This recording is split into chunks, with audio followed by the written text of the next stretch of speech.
Hey YouTube, Alan here with another video. Today I'm going to be doing something kind of unusual in that I'm going to be discussing something that's in the news. And by news I mean video game news. Obviously I'm not talking about the Greece, bailout or exit or whatever. No, video game news.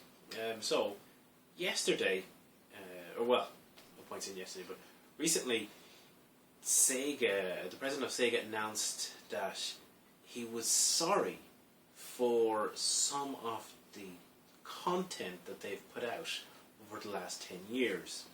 I mean, he's paraphrasing now, but he basically was saying that some of the quality, hasn't been there, and it has ultimately damaged the Sega brand.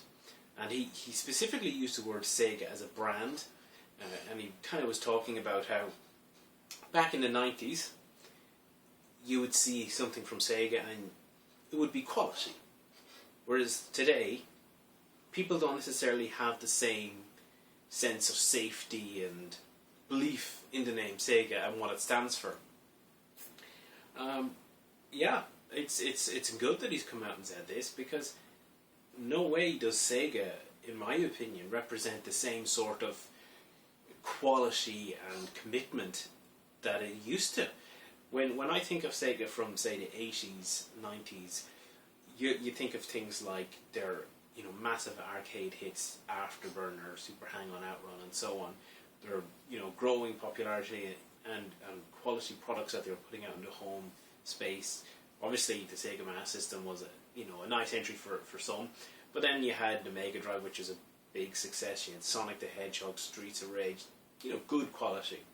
And even when they were starting to get less successful, say the Saturn, there was still quality content there. You had Knights, you had Panzer Dragoon, and in the arcade you had Virtual Racer, Virtual Fighter, Sega Rally, Daytona.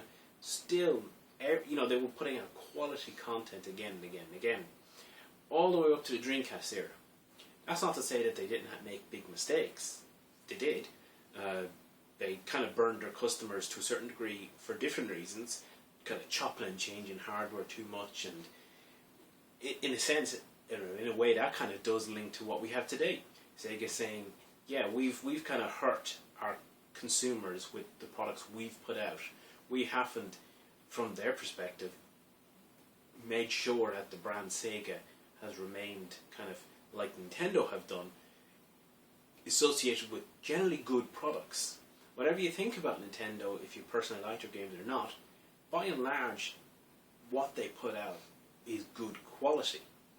So there is a good association with the brand Nintendo today as there was back in the 80s and the 90s. And I think for Sega this has dramatically escalated since they've kind of gone third party. Financial times haven't been always good to them, and they've kind of lost their identity.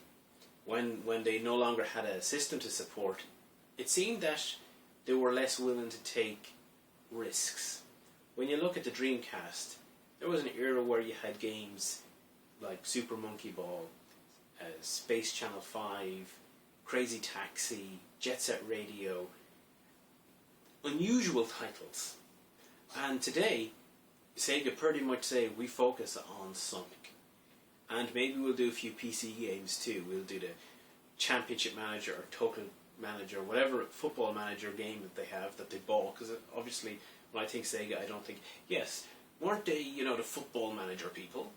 And I think they have like Aliens or part of the Aliens license or something. So really, when you ask most long-time fans of Sega, that's not Sega. That's not Sega at all.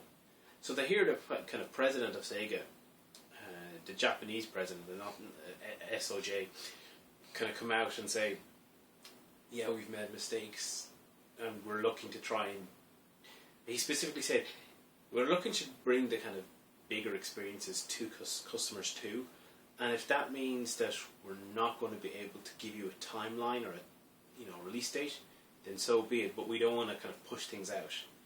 I hope they're true to their word on that, because they have been guilty as sin for doing that in the last 10 years. Sonic 06, Sonic Boom, to name just two horrific examples of games that were rushed out the door to meet deadlines. For Sonic 06, obviously there was the Sonic anniversary they wanted to get out, and for Sonic Boom they wanted to meet the launch of the cartoon. But the quality of those games is mixed at best, and frankly, they should not have been released in the manner in which they were. And those maybe short-term successes, although to be honest I don't know if Sonic Boom was as a game, but you're ultimately just harming your brand. When people buy a game that's bug-ridden and whatnot, it leaves a bad taste. And they say, well, why would I pick up that? And this isn't Sega alone that I see that as a problem. When I think back to the 8-bit and the 16-bit era, if I pick up a game that I don't know anything about, but on the box it says it has the Konami logo, it has the Capcom logo, or Sega, Nintendo, Namco, you generally will go, this is probably good. I don't know. Sight on Steam, I'd be willing to take a chance. I'd pick them up as retro games. Would I do that today? Pretty much no, except for, as I said, Nintendo. Their stuff is still good. We look at Capcom and Capcom and Konami, who are all bailing on a lot of the kind of older franchises that made them big, and they don't pursue the same sort of quality that they used to. Or at least to me it doesn't feel that they do. Certainly Konami, it's like Metal Gear Solid, and once they get MGS5 out, are they doing other console games? Hideo Kojima has left. They've cancelled Silent Hills. Who knows? So yeah, I just thought it was... I'm going off topic. The main point is, back in the day, you used to believe in the company that put out the content. There was good brand loyalty and brand strength.